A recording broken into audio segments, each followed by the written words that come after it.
우선 돈이 붙지 않는 체질은 산성 체질입니다. 이와는 정반대로 돈을 몰고 다니는 체질의 사람들은 돈 복은 타고 나는 것이다. 이 말을 여러분들께서는 어떻게 생각하시나요? 20년 동안 경제적 자유를 위해 달려오며 그리고 그 지긋지긋한 가난을 탈출해오며 제가 내린 결론은 돈복은 타고나는 것이 아니라 그보다도 짜임새 있게 계획을 세워 꾸준하게 노력함으로써 얻게 되는 것이 훨씬 더 가능성이 높다라는 것을 알게 되었습니다. 그리고 그것을 스스로 증명해오며 지금의 자리에까지 이를 수 있었습니다. 그러면서 알게 된 것은 생물학에서 말하는 알카리성 산성 체질이 똑같은 이름으로 성공학에서도 존재는 하지만 매우 다른 의미, 즉 어떤 체질은 돈이 따르고 어떤 체질은 그렇지 못하다는 매우 다른 사실로 존재하고 있다는 것을 알게 되었고, 여러 시행착오를 통해 어떻게 해야 나의 체질을 돈이 쫓아오는 체질로 만들 수 있는지 그 방법을 찾게 되며 하나의 루틴으로 만들어 효과를 보며 확신에 이를 수 있게 되었습니다. 지금부터 공개합니다. 우선 돈이 붙지 않는 체질은 산성 체질입니다. 이 체질을 갖고 있는 사람들의 가장 주된 특징은 우선 기본적으로 스트레스나 주위 환경과 압박에 매우 취약점을 보이고 있습니다. 이런 류의 사람들은 심지어 매우 사소한 일임에도 짜증과 심리적인 압박을 쉽게 받는데 이때 순간적으로 많은 양의 에너지가 뇌로 쏠리게 되고 그러면서 심장 박동수는 자연히 높아져 피가 역류하여 물리적으로는 얼굴이 벌겋게 되고 마음과 심리 상태에까지 함께 영향을 끼쳐 급격히 무너져 그릇된 판단으로 이를 그르치게 되는 것입니다. 이는 소심, 예민, 공격적 혹은 주위의 호감을 전혀 받지 못하는 등의 매우 다양한 모습으로 나타나고 그 모든 체질들은 결국 돈이 들어와도 바닥이 훤히 뚫린 항아리의 그것처럼 돈을 제 아무리 많이 벌어도 들어오는 즉시 곧바로 빠져나가게 만드는 형국을 만들게 되는 것입니다.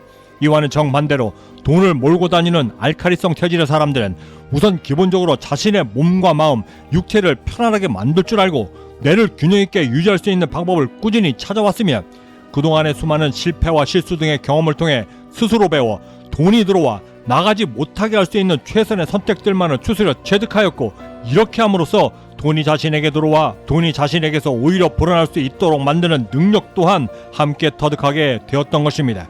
옛말에 말은 산 울림이요 행동은 거울이다 라고 말했습니다. 모든 사람들이 알카리성 체질의 이런 사람들을 곁에 두고 좋아하는 것처럼 돈 역시도 말을 진중히 하고 행동을 산같이 하니 그런 사람들에게 더욱더 충성하며 그 주인이 기뻐할 수 있도록 자신의 몸집을 스스로 더 불려나가도록 하는 것입니다. 그럼 어떻게 해야 가장 빨리 돈이 붙는 알카리성 체질로 바꿀 수 있을까? 제가 해왔던 그 수많았던 실천 방법들 중에 지금 당장 실천하여 바로 효과를 볼 수 있었던 방법 3가지를 먼저 말씀드리고 그 구체적인 실천 방법들에 대해 곧바로 함께 말씀드리도록 하겠습니다. 우선 먼저 알카리성 체질로 바꿀 수 있는 방법 3가지는 가장 먼저 나에게 주어진 모든 일상생활에서의 끝 마무리를 흔적이 남지 않도록 깔끔하게 만드는 것이고, 두 번째는 버리는 것에 능숙해지는 것이며, 마지막 3번째는 이것이 가장 중요한 포인트인데 돈줄기가 나에게 몰릴 수 있도록 어장관리를 하는 것입니다. 그 구체적인 행동 방법을 알아본다면 가장 첫 번째, 만약 지금 내가 운전을 하고 있다라고 한다면 목적지에 이를 때까지 가능한 모든 신호와 신호등 그리고 모든 정지선들을 끝까지 지켜 마무리하려 노력해보는 것입니다. 예전 한국에 있을 때 회계사무실에 힘을 빌리지 않고 직접 세금 신고를 하며 알게 된 것 중에 가장 놀라웠던 사실 하나는 당시에 나의 급한 성격 때문에 그리고 회사 내 영업직원들 때문에 나가는 교통 범칙금이 1년에 작게는 수십만원, 매출이 급성장할 때는 수백만 원까지 이르는 것을 알게 되었고, 우선 나부터 모든 신호를 지키며 운전을 1년간 해보며 돈이 나가는 흔적들을 남기지 않도록 노력하게 되니 당연히 그 모든 것들은 회사 이익으로 남게 되었고 저는 자연히 더욱더 부자가 될 수 있었던 것입니다. 물론 당연히 전 직원을 상대로 사규로 정하여 교통법규 준칙을 원칙으로 삼았고 그 모든 것들을 역시 수익으로 남길 수 있었습니다. 보통의 경우 부자가 되려면 돈 버는 방법을 먼저 찾아 그저 돈만 많이 벌면 된다라고 믿고 있지만 지금껏 저의 모든 경험을 비춰볼 때 돈은 버는 것보다도 나의 습관 하나를 바꿔 들어온 돈을 나가지 못하도록 가두는 것이 장기적인 관점으로 볼 때 훨씬 더 효율적인 부자가 되는 방법임을 알게 되었습니다.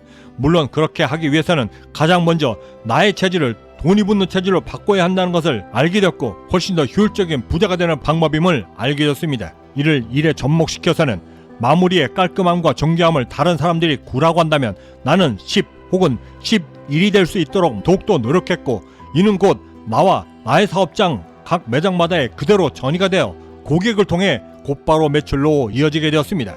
두 번째로 돈이 붙는 알칼리성 체질로 바꾸기 위한 버리기에 능숙해지는 행동 방법은 내 주위에서 가난의 부스러기들을 먼저 버리도록 힘쓰는 것입니다. 지금 여러분들의 주위를 둘러보면 여러분도 모르는 사이 스며져 있는 수많은 가난의 부스러기들이 존재하고 있습니다.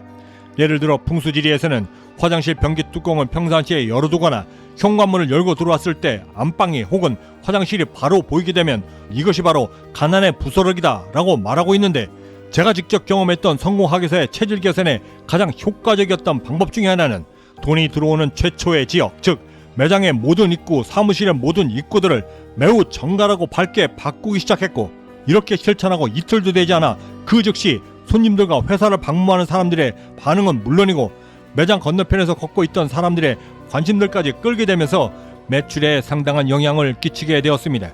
우리 역시도 초대받은 집의 입구나 화장실이 깔끔하게 되면 그 주인의 인격과 품성을 다르게 보듯 돈 역시도 깔끔하게 정돈되고 간결한 것을 좋아한다는 것은 인지상정에 가깝습니다. 지금 당장 사무실과 매장 입구를 깨끗이 하고 가장 밝은 등을 달아보십시오. 그 놀라운 효과에 당황하실 것입니다.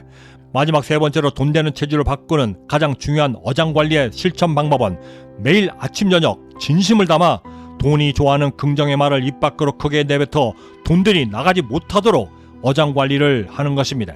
저는 개인적으로 성공은 종교의 그 어떤 신념과 믿음보다 훨씬 더 강렬해야만 성공할 수 있다라고 굳게 믿고 있습니다. 매일 새벽 일어나 그리고 저녁에 잠들기 전에 하루를 성실히 살아낸 제 자신에 대한 칭찬과 함께 수십 년째 이 각인의 말을 통해 그 효과를 톡톡히 보고 있는데, 이때 한 가지 팁을 하나 드리자면 습관을 빨리 들이기 위해서는 횟수나 시간에 제한을 두지 않고 효과가 빠르게 증명될 수 있는 아주 사소한 것부터 시작해보시라 말씀드리고 싶습니다.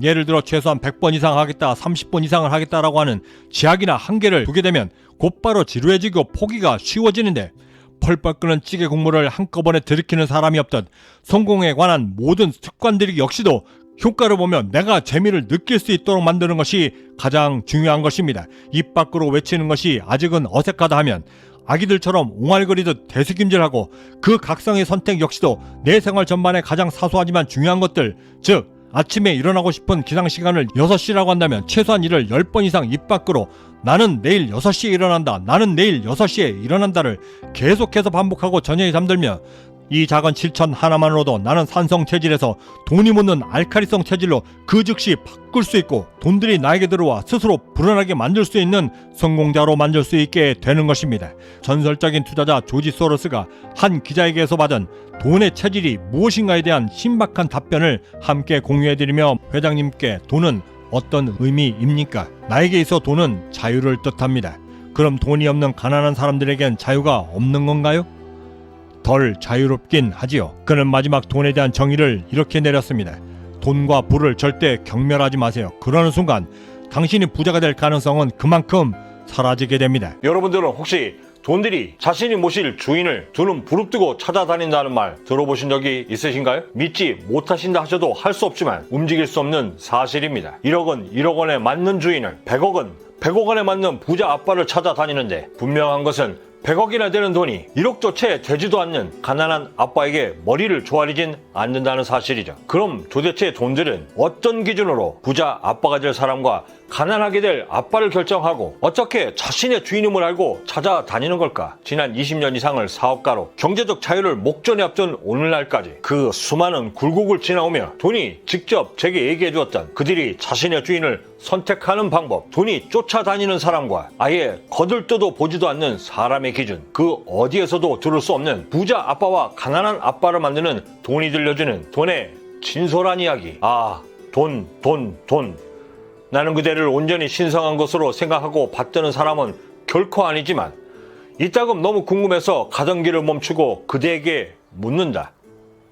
떠날 때의 발걸음은 그리도 급히 빨리 재촉하면서 들어올 때의 발걸음은 왜 그리도 더딘 발로 들어온단 말인가? 오그된 나슈가 한 말입니다. 돈은 태어남과 동시에 온갖 종류의 사람들을 거치며 여러 이름으로 불리웁니다. 시장 어귀 할머니의 거친 손으로 건네지는 잔돈이란 이름으로, 초등학생에게 건네지는 용돈이라는 이름으로 불리우며, 또한 돼지저금통, 금괴 등 여러 세상을 거치며 세상과 더불어 살아가는데 그렇게 많은 사람들의 손을 거치고 여러 주인을 만나면서 주인이 갖고 있는 그릇에 따라 돈 자신들의 크기가 바뀌기 시작하고 또한 나름의 주인을 선택하는 기준과 판단 기준이 생기며 부자가 될 사람과 가난에 머물 수밖에 없는 사람을 즉시 알아볼 수 있는 아주 신비한 능력까지 갖추게 됩니다. 그 사람을 보고 내가 머물러 부자로 만들어 줄 것인지 아니면 발걸음을 재촉하여 즉시 떠나 가난 속에 계속 머물도록 할 것인지를 결정한다 했습니다. 그 결정은 결코 단 한 번에 이루어지지 않고 하루 24시간 그 사람의 생이 닿을 때까지 평생에 걸쳐 이루어지고 만약 자손에게 물려지는 경우에 역시 그 자손의 평생을 통해서도 끊임없이 떠나야 할지 머물러야 할지를 결정한다 했고 머물러야 할 사람을 선택할 때에는 지독하리 많지 지루하고 신중하게 접근하는 반면 떠남을 결정할 때에는 그 어떠한 주저함도 없다 했습니다. 단 한치의 주저함도 용납지 못하는 그 결정의 기준이 무엇이냐 물으니 저에게 종이 한 장을 펼쳐보였습니다. 루트, 이것이 바로 가난한 자들이 자신들을 더욱더 가난하게 만드는 공통된 공식으로 제 아무리 큰 돈이어도 이 루트 안에 들어가기만 하면 무조건 반으로 줄게 만드는 가난한 공식이라 했습니다. 이 루트를 구성하는 주요한 두 가지 요소는 가난한 자들의 생활 태도, 성격 등 인성적인 부분과 그들이 선택하는 직업, 이 두 가지 요소로 구성되어져 있는데 그 중에서도 가장 선행적인 결정 요인은 단연코 인성이라 했습니다. 돈을 미련 없이 즉시 떠나게 만드는 사람들의 특징들, 그 첫 번째 유형은 삶에 대해 그 어떠한 목표와 목적도 없는 사람들이었습니다. 이들에게는 목표와 목적은 고사하고 작심삼일이 두려워 계획을 세우는 것조차 무척이나 주저함은 물론 새로운 것을 배우고 익히는 데에도 매우 인색하고 어제의 원망으로 술과 함께 오늘에 잠들고 아무런 의미 없는 내일의 태양을 또한 맞이합니다. 돈을 미련 없이 떠나게 만드는 가난한 사람들의 특징 두 번째, 인간관계가 가난한 사람들입니다. 이들은 항상 자기 수준에 맞는 사람들하고만 어울리고 그럼에도 불구하고 고작 하는 것이라곤 술, 주색 잡기, 그리고 쓸데없는 잡담, 일색. 세 번째 유형은 귀가 얇은 사람들입니다. 그들은 스스로 결정하기를 매우 꺼려하고 다른 사람들의 말에 의지하거나 종교의 힘을 빌려 스스로 결정하는 것에 대해 무척이나 두려워 다른 사람들에게 그 결정을 미루는 사람들입니다. 이런 이들이 주식을 하면 항상 하는 소리, 내가 사면 내려가고 팔면 올라간다. 네 번째는 자신의 내면에서 울리는 소리를 무시하는 사람들입니다. 이런 이들은 주위가 조용하면 뭔가 불안하여 항상 핸드폰과 TV를 켜고 생활하며 그 어떠한 목적도 없이 그저 켜두고 아무런 생각 없이 시간을 보냅니다. 당연히 독서와 공부는 자연히 멀리하게 되고 심지어 이때 나의 나태함을 꾸짖는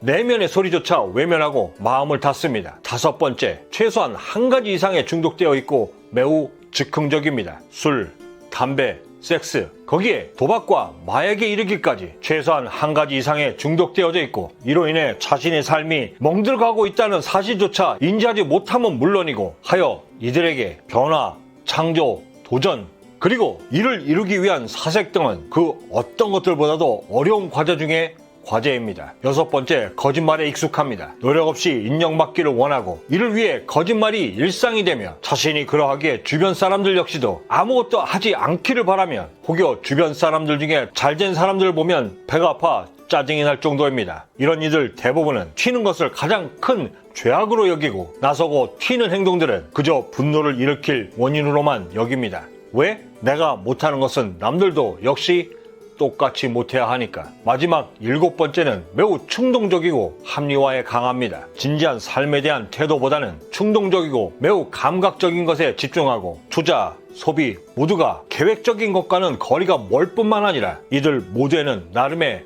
합리화가 있습니다. 인생 뭐 있어? 나한테 주는 선물이야. 플루타르크 영웅전이란 책에서는 이런 말이 나옵니다. 가난은 결코 불명예로 여길 것이 아니다. 하지만 그 가난의 원인이 나태, 멋대로의 고집, 어리석음, 이 세 가지 중에 하나라면 그 가난은 진실로 수치로 여겨야 할 것이다. 도전을 두려워하고 안전한 삶만을 추구하는 이들이 선택하는 직업들 대부분은 월급을 받는 직업들이고 주 수입원이 월급들 뿐이기 때문에 이것들로 인해 돈들 위에 루트를 씌워 본인들 스스로가 더욱더 가난하게 되어진다라고 마지막 귀뜸을 해줬습니다. 2년 전에 한 뉴스를 보며 익숙한 분을 뵙고 너무나 놀란 적이 있었습니다. 그 방송에 출연했던 분은 도급순이 10위 안에 들던 한 대형 건설사에 근무할 때 제 사수이기도 한 분이었는데 당시 IMF까지 무사히 견디고 임원까지 올라 정년퇴직까지 하셨다는 소식을 접하고 있었던 때라 제 놀라움은 더했습니다. 놀란 마음과 반가운 마음도 잠시, 은퇴 직후 자신의 경력을 살려 바로 구직 활동을 3년간 했지만 그 어느 곳에서도 써주질 않아 지금은 모든 것을 내려놓고 그저 택배일을 찾아 그 일을 하고 있다 했습니다. 그 모습을 보며 만감이 교차했습니다. 황급히 돈에게 물었습니다. 그럼 반대로 부자들이 사용하는 기호가 따로 있느냐고. 본인 자신이 볼 때 부자들이 사용하는 그 돈의 공식은 기막히다 못해 감탄사가 나온다 했습니다. 부자들이 사용하는 이 제곱근은 비록 크기가 작은 돈일지라도 이 제곱근에 놓여지기만 하면 어떻게 해서든지 2배로 불어나는 신통방통한 기호로 어떤 부자들은 심지어 3제곱근, 4제곱근까지 사용하며 돈이 머물 수 있는 그릇을 더욱더 키워나간다 했습니다. 이 기호 역시도 부자들의 인성적인 것과 직업적인 것으로 나뉘는데, 먼저 직업적인 것의 공통점은 대부분이 사업가 혹은 기업을 창업한 사람들이었고, 이들이 갖고 있는 뚜렷한 인성들의 특징으로는 그 첫 번째가 돈 냄새 맡기에 진심인 사람들이다 라고 했습니다. 이를 위해 그들은 돈 공부, 즉 경제 공부에 지독히도 열심이고, 돈의 흐름을 알기 위해 회계 공부와 재무제표 읽는 법은 물론 기록하는 것에도 달인에 준한다 했습니다. 이들이 이렇게 돈 공부에 매달리는 또 다른 이유는 똑같은 실수를 2번 다시 저지르지 않기 위해서라도 라고도 했습니다. 두 번째는 끊임없이 생각하는 사람들이었습니다. 부자 아빠들은 끊임없이 돈들이 어떻게 하면 편안하고 안락하게 성장할 수 있는지에 대해 지속적이고 끈질기게 생각하고 이를 즉시 행동에 옮기는 사람들이다 라고 했습니다. 이들 모두는 즉시 행동에서 얻게 되는 실패에 대한 후회보다 그 일을 하지 못해 오는 두려움이 더 큰 사람들이다 라고 했습니다. 세 번째, 실패가 다가왔을 때 그것이 돈에 대해 배우고 자신의 그릇을 키울 수 있는 절호의 기회라 여긴다 했습니다. 실제로 가난한 아빠에서 부자 아빠가 된 자수성가형 부자들은 자신의 울타리를 벗어나는 것에 전혀 두려워하지 않는 사람들이고, 실패를 통해 좋은 경험을 쌓아 자신의 그릇을 키울 수 있는 최고의 기회임을 거의 종교처럼 믿고 따르는 사람들입니다. 네 번째는 제곱근을 만들기 위한 시스템 만들기를 무척이나 좋아합니다. 부자들은 돈이 안 되는 것에 미련을 두지 않고 즉시 바꾸고 이를 행동에 옮기는데 주저치 않습니다. 10번 찍어 안 넘어가는 나무가 없다? 이들은 단 한 번의 도끼질로도 쓰러질 수 있는 나무인지 아닌지를 단번에 알아보고 만약 그 나무가 쓰러질 나무가 아니라면 포기하는데, 이들에겐 헛된 도끼질에 시간까지도 돈이기 때문입니다. 하지만 이들은 동시에 주위의 시선과 반대를 두려워하지 않는 강심장도 함께 갖고 있습니다. 다섯 번째, 자신을 부자로 만들어주는 제곱근의 사용처를 잘 알고 있습니다. 부자들의 가장 큰 공통점은 돈이란 결국 시간이 지날수록 그 가치가 떨어진다는 것을 누구보다 잘 알고, 그러하기에 시간이 지남에 따라 가치가 떨어지는 돈보다는 시간이 흐를수록 그 가치가 오르는 것들을 모으는데 더 집중을 합니다. 자신이 잠자는 동안에도 돈들이 스스로 움직여 몸짓을 부풀려 나갈 수 있도록 그 길을 열어주는 것이죠. 여섯 번째는 자신의 제품을 잘 팔기 위해 마케팅과 세일즈에 강한 애착을 보입니다. 이를 위해 그들은 사람을 이해하기 위해 많은 관심과 공부를 지속합니다. 일곱 번째, 이들은 모두가 셈에 밝고 숫자에 강합니다. 그것이 제 아무리 작은 돈이어도 목적 없이 쓰이는 돈을 무척이나 싫어하고, 쓸데없는 것에 자신들의 시간을 허비하는 것에 극한의 알러지 반응을 보입니다. 이를 위해 그들은 항상 미리 계획하고 그 계획에 따라 계획된 일들을 하는 것을 좋아하고 무언가를 디테일하게 준비하여 시행하는 것을 좋아합니다. 여덟 번째는 낭비하는 것을 극도로 싫어합니다. 근검절약과 솔선수범이 몸에 배인 생활 태도를 가지며, 또한 이것이 돈들이 가장 좋아하는 습관들임을 본능적으로 알고 있습니다. 이를 위해 그들은 매우 단순한 생활 패턴을 가지려 노력하고 있고, 정해진 시간에 식사함은 물론 정해진 식사량으로 고른 신진대사를 유지하며 이를 위해 운동은 필수이고, 이런 취침과 새벽 기상을 즐긴다 했습니다. 아홉 번째로, 이들 대부분은 의심이 매우 많습니다. 하지만 확신이 들면 다른 사람이 뭐라 하든 무섭게 달려들고 될 때까지 몰입하고 끊임없이 헤쳐나갑니다. 마지막 10번째는, 가난한 이들과는 달리 부자들은 삶에 대한 동기와 돈에 대한 목적이 매우 뚜렷합니다. 왜 부자가 되어야 하고 왜 내가 가난에서 벗어나야만 하는지에 대한 질문과 답이 명확하고, 하루에도 몇 번씩 이 질문과 답을 되뇌이며 자신의 삶이 궤도에서 벗어나지 않도록 최선을 다합니다. 두 척의 작은 배로 시작하여 미국 해운업과 철도업으로 미국 역사상 가장 부유한 인물 중에 한 사람이 된 코넬리어스 밴드빌트는 불을 향해 달려왔던 자신의 삶을 돌아보며 이렇게 이야기했습니다. 나는 평생을 돈을 모으는데 미쳐 있었다. 하지만 돈을 버는 것보다 더 중요한 것은 확실한 목표를 정하고 이를 성공시키는 것이 더 중요하다는 것을 깨달았다. 부자가 되기 위해 나의 그릇을 키우는 것. 이것은 결국 돈을 위한 도전이 아닌 나 자신에 대한, 내 삶에 대한 도전임을 깨닫게 됩니다. 그 도전에 대한 진심이 전해질 때 비로소 돈의 인격이, 돈의 속성이 감동하여 우리 그릇에 담겨진다. 저는 그리 여기고 있습니다. 가장 뚜렷하고 강력한 삶의 동기, 그것을 가장 빨리 이루는 방법은 뚜렷한 목적과 함께 이를 시행하기 전 철저하게 분석하고 공부하여, 설사 그것이 실패할지라도 그것마저도 분석함으로 이를 통해 배우고 성장시키는 것입니다. 그렇게 성장한 나는 남들이 위기라고 하는 그 순간들까지도 오히려 반가워할 수 있는 것이고, 더욱이 그 위기 속에서도 기회를 잡을 수 있는 힘이 길러지면 물론 이 기회를 통해 돈이 나에게 머물 수 있도록 하고 나의 그릇을 더욱더 확장시켜 뜻하지 않게 주위에 있는 돈들까지도 담을 수 있는 행복한 부자가 되는 길일 것입니다. 무엇을 향해 삶의 뚜렷한 목표를 정하고 그것을 이루기 위해 고군분투하는 것, 그것이 주는 최대의 보상은 더 큰 일을 할 수 있다는 자신감과 기회이고, 이에 대한 보상은 돈에 의해 이루어지는 것입니다. 내가 이루고자 하는 부의 크기가 만약 10억이라고 한다면 내가 쌓아 올려야 하는 지식의 양, 크기, 수준, 그리고 이에 따른 방법은 10억을 쌓아 올린 만큼의 공부법이어야 하고, 만약 나의 목표가 500억, 5천억이고 이를 통해 경제적 자유를 이루는 것이 내 인생 최고의 목적지라고 한다면 이에 따른 지식의 양과 크기, 그 방법 또한 이에 합당한 부자 지식이어야 마땅하다. 제 스스로가 정립하여 노력해왔던 이 부자 지식의 개념은 한 사건을 마주하면서 시작이 되었습니다. 그날도 저는 그저 빨리 가난에서 탈출해야겠다는 욕심에 아무런 계획도 없이 무작정 책에 몰두하고 있었고, 우연히 보게 된 한 프로그램에서 3대에 걸쳐 100년이 가까운 세월 동안 한 곳에서 돈가스로 도시락집을 운영하고 있던 한 일본의 전통 가게를 보게 되면서부터였는데, 그때 저는 순간적으로 한 사람을 함께 소환할 수밖에 없었습니다. 스노우폭스 김승호 회장. 왜 똑같은 도시락을 팔면서 어떤 이는 17년 만에 5천억 원에 이르는 재산을 이루고, 왜 어떤 이는 대를 이어 100년에 가까운 세월 동안 가게를 운영하면서도 그만큼의 재산을 이루지 못했던 것일까? 오랜 숙고 끝에 제가 내렸던 제 나름의 결론은 각자가 지향하는 부의 목표점이 달랐기 때문이다 라는 것이었습니다. 김승호 회장은 7전 8기의 그 역경 속에서도 절대 놓지 않았던 단 한 가지의 꿈, 경제적 자유를 꿈꿨고, 회사를 인수하기도 전부터, 그리고 인수하여 도시락으로 매장을 확장하면서도 자신의 꿈에 걸맞는 부자 수업을 스스로 하며 부자 지식 또한 쌓아갔고, 40대 그 늦은 나이에 시작했음에도 단 17년 만에 5천억 원에 이르는 막대한부를 이룰 수 있었습니다. 저는 이때 순식간에 얻었던 이 성공 영감을 계기로 바로 책상으로 돌아가 이제껏 가졌던 그 모든 성공에 대한 패러다임 전체를 뿌리채 흔들어 바꿔야만 했고, 이를 위해 가장 먼저 제가 이제껏 노력해왔던 부자지식 쌓기의 방법 또한 처음부터 다시 만들어야만 했습니다. 그 중에서도 가장 먼저 바꿔야만 했던 것은 부자가 되기 위한 지식 쌓기가 그동안 내가 해왔던 학문적 공부법과 반드시 다르고 또한 달라야만 한다는 것을 정확히 인지했어야만 했는데, 이때 가졌던 두 가지의 부자 지식에 대한 또 다른 개념, 그 중에 가장 첫 번째는 부자 공부의 시작은 그 누구의 간섭도 없이 내 스스로가 결정하고 그 모든 결과에 대해서 내가 반드시 책임져야 하는 공부다라는 것이었습니다. 우리가 지금껏 중고등학교, 심지어 대학교 때까지 공부를 하면서 그 공부에 다소 소홀하거나 무관심했었다 하더라도 그 결과로 인해 내 생존에 그 어떠한 위험도 받질 않았습니다. 그 이유는 바로 비록 성적이 나쁘다 했을지라도 내 생존을 보호해줄 수 있는 학교라는 시스템이 있었기 때문이었습니다.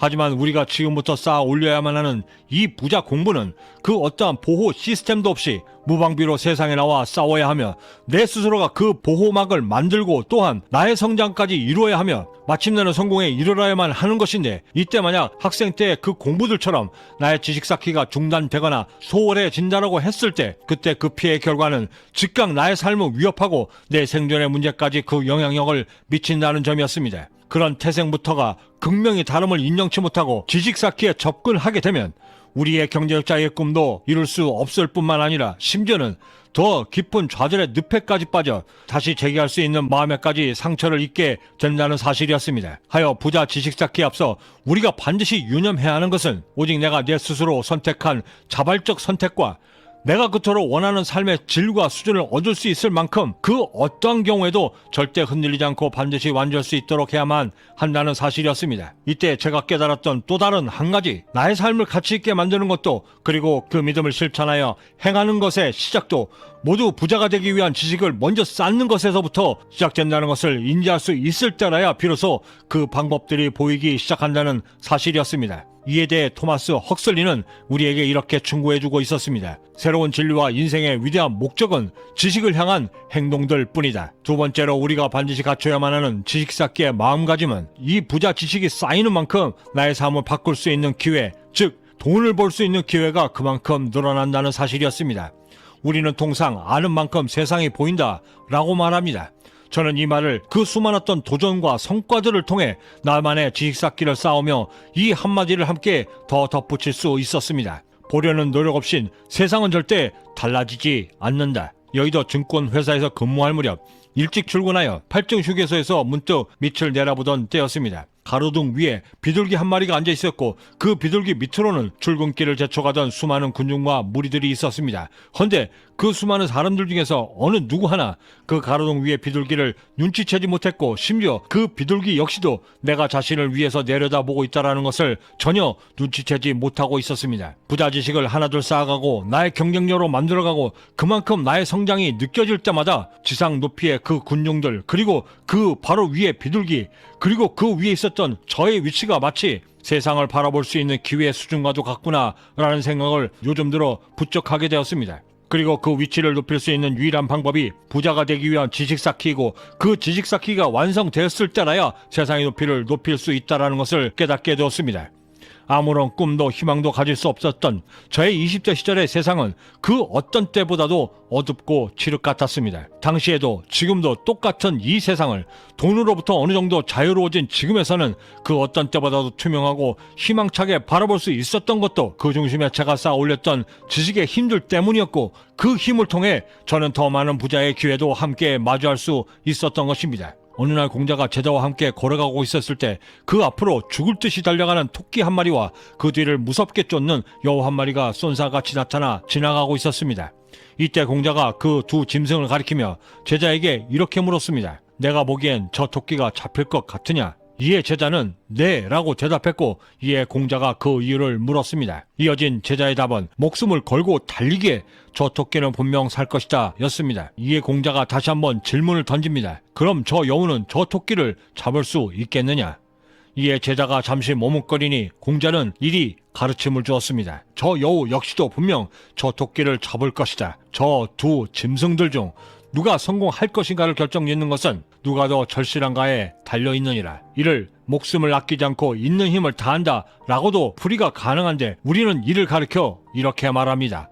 분골, 쇄신. 저는 이 말처럼 우리가 부자가 되기 위한 지식 쌓기에 앞서 가장 먼저 갖춰야 하는 마음가짐을 표현하는데 가장 정확한 표현이 없다라고 믿고 있습니다. 우리가 기울이는 우리의 노력, 정성, 그리고 그 진심 여하에 따라 나의 꿈의 성패가 매우 극명히 달라지기 때문입니다. 또 다른 성공을 향해 달려가며 맞이하는 이 아침에 우리가 부자가 되기 위한 지식 쌓기가 왜 필요하며 어떤 마음가짐으로 접근해야 성공에 이를 수 있는지에 대한 마음의 자세를 이제 정리할 수 있게 되었습니다. 스노우폭스 김성호 회장의 한 인터뷰 기사에 사업은 펌으로 하는 것도, 그렇다고 봉사활동을 하는 것도 더더욱 아닙니다. 내 가족을, 나를 돈으로부터 자유롭게 만들고 경제적으로 자유롭게 만들기 위한 그 노력들은 세상을 구원하려는 구원자의 그 처절함에 가깝습니다. 한 인간이, 한 가족이 가난에서부터 벗어날 수 있는 피나는 노력은 시대를 막론하고 그 누구에게나 반드시 해야만 하는 율법과도 같습니다. 가난했을 때의 상태는 부자가 되었을 때의 상태보다 인간 본성을 유지하기가 더욱더 어렵습니다. 가난이 얼마나 무서운지를 알기에 나로 인해 내 가족이 가난에서 벗어날 수 있도록 내 모든 노력들을 기울여야 하고, 그 노력들의 정도가 죄의 속박에서 벗어나려는 구원의 노력과 맞먹고 그 노력의 가치가 세상을 구원하는 일과 복용할 수 있을 때라야 나의 삶을 바꿀 수 있다는 것을 매 순간 상기해야만 합니다. 부자, 지식이라 함은 살면서의 나의 위치를 유리하게 선점할 수 있도록 그 선택의 폭을 넓혀 기회를 제공해 줄 수 있어야만 하고, 또한 지금의 나의 삶을 향상시켜 종국에는 내가 그리도 꿈꿔왔던 그런 삶으로 이끌 수 있도록 가장 실천적이고 가장 효과적인 나만의 무기가 되어야만 합니다. 그 무기를 만들기 위해 가장 첫 번째로 우리가 해야만 하는 것은 나는 무엇으로 부자가 될 것이고 나는 무엇을 팔아 경제적 자유를 얻을 것인가를 먼저 결정하는 것입니다. 이 결정에 임하면서 우리가 반드시 인지해야 하는 것은 지금껏 경제적 자유에 이른 모든 자수성가한 억만장자들은 규모의 경제를 통해 자신의 꿈을 이뤘다는 사실을 우리가 절대 잊지 말아야만 합니다. 규모의 경제, 이를 극단적으로 보여준 역사적인 사건 하나. 시가총액 2021년 기준 208조, 매출액 26조, 전 세계 3만 7천여 매장에서 하루에 6천만 명에게 햄버거와 감자튀김을 파는 회사. 그 거대한 왕국을 이끈이는 자신의 이름을 걸고 이를 창업했던 맥도날드 두 형제가 아닌 53세의 세일즈맨 레이 크록이었습니다. 그리고 그때 레이 크록이 행했던 것은 한 곳의 매장에서만 팔던 햄버거를 전 세계에 팔 수 있도록 프랜차이즈화 하였고 그 규모의 경제에 이를 수 있도록 했기에 그 모든 것들이 가능했던 것이었습니다. 그리고 그 규모의 경제를 레이 크록에게 적극적으로 제안받았던 두 형제는 당시 레이 크록에게 이렇게 이야기했습니다. 매일 저녁 집 밖으로 나와 저 언덕 아래에서 석양에 반짝이는 우리 가게를 내려다보며 평화를 느끼는 걸로 우리는 충분히 만족하네. 그 이상의 복잡한 문제를 만들고 싶지는 않아. 우리는 지금 현재 누리고 있는 지금의 삶에 충분히 만족하고 있고 그게 바로 우리 형제가 바라는 생활일세. 그랬던 그들 형제의 말년은 정작 그리도 아름답지도 그렇다고 행복하지도 못했습니다. 레이 크록과 맥도날드 형제 이 둘의 운명의 끝은 규모의 경제를 꿈꾸었는가 아니면 그렇지 못했는가에 달려 있었고 하여 경제적 자유를 꿈꾸는 우리의 부자 지식 쌓기가 집중하고 지향해야 하는 것 역시도 어떻게 하면 규모의 경제를 만들 것인가에 집중해야만 하는 이유인 것입니다. 그리고 그 부자 지식을 쌓음의 중심에는 어떻게 하면 경쟁에서 이길 것인가를 역시 고민해야만 하는데 그 경쟁에 대해 우리가 어떻게 받아들여야 하는지에 대해 헨리 클레이는 이렇게 우리에게 강변하고 있었습니다. 시간이 지나면 지날수록 경쟁으로 공급은 점점 더 늘어나게 되고 소비자는 더욱더 싼 값에 물건을 구입하게 될 것이다. 세상사에서 인간이 갖고 있는 그 수많은 능력들 중에서 경쟁보다 더 위대했던 것은 없었다. 규모의 경제를 위해 나의 부자 지식 쌓기를 쌓을 준비가 되었다면 이제 우리가 결정해야만 하는 것은 내 욕심의 한계를 어느 수준에까지 만들 것인가를 결정짓는 것입니다. 항상 경외감으로 시청하는 한 프로그램에 출연하는 한 분야의 최고 명장들과 최고의 달인들은 그 프로그램 막바지에 이그동성으로 거의 약속이나 한 듯 이렇게 자신들을 소개합니다. 나는 아직도 멀었다. 평생을 바쳐 오직 단 한 분야만 고집스럽게 매달렸음에도 그들 모두는 아직도 배워야 하고 또한 더욱더 정진해야만 한다 말하고 있습니다. 하지만 이 고집스러움도 경쟁이 만연한 비즈니스 세계에서는 반드시 장점으로만 승화되질 않습니다. 저 역시도 뭔가 하나에 꽂힐 경우 그 바닥의 끝을 혹은 내가 올라설 수 있는 정점을 반드시 꼭 확인하고 싶은 욕망을 수도 없이 많이 경험하게 되는데 이런 경험들의 그 끝을 어디까지 이룰 것인가를 정하는 것 역시도 내가 성공에 이룰 수 있는 그 수많은 성공 요인들 중에 하나임을 우리는 절대 잊지 말아야만 합니다. 세계적인 프랜차이즈 맥도날드에서 판매되는 햄버거의 맛이 전 세계 최고의 맛이다 라고 답할 수 있는 사람은 그리 많지 않을 것입니다. 저의 경우만 해도 제가 처음 캐나다에 왔을 때 매우 놀랬던 점은 맥도날드의 햄버거의 맛을 훨씬 더 능가하는 수제 햄버거집이 그리도 많았다는 것이었습니다. 그럼에도 불구하고 왜 사람들이 그리도 맥도날드에 열광하는가? 이 지점에서 우리의 깊은 고민이 있어야만 하고 또한 그 고민의 끝에 도달하여 우리가 쌓아 올려야만 하는 부자 지식들이 그곳에 존재하고 있음 역시도 절대 놓치지 말아야만 하는 것입니다. 최고가 되겠다는 욕심, 그리고 그 정점을 어디까지 이룰 것인가를 결정하는 것, 그 결정에 따라 우리가 이루고자 하는 꿈의 달성 속도가 결정된다는 것을 역시 잊지 말아야만 하는 것입니다. 그것이 도시락을 파는 사업이든 햄버거를 파는 사업이든 심지어 그것이 인터넷 쇼핑몰 사업이든 나와 내 사업체의 성장을 위해 어디까지 내 욕심을 양보하고 어느 부분에서는 고집스럽게 그 어떠한 타협도 없이 정진해야만 하는가를 정하는 것, 이것이 우리가 앞으로 쌓아 올려야만 하는 부자 지식의 방향이 될 것이며 또한 나의 성장을 위해 만들어야만 하는 부자 기질인 것입니다. 이렇게 나의 욕심의 한계점을 결정했다면 우리의 결심이 향해야 하는 세 번째 부자 지식의 방법은 나의 욕심들이 세상이 원하는 것들인가를 반드시 점검해야만 하는 것입니다. 토마스 에디슨, 우리는 그를 호기심의 달걀을 품고 인류사의 길이 남을 전기를 발명한 훌륭한 발명가로 알고 있지만 정작 그가 세상에 필요로 한 물건들만을 집요하게 파고들어 발명하여 이를 상용화하고 실용화시킨 최고의 마케터이자 성공만을 갈망한 사업가로 기억하는 사람들은 그리 많지 않습니다.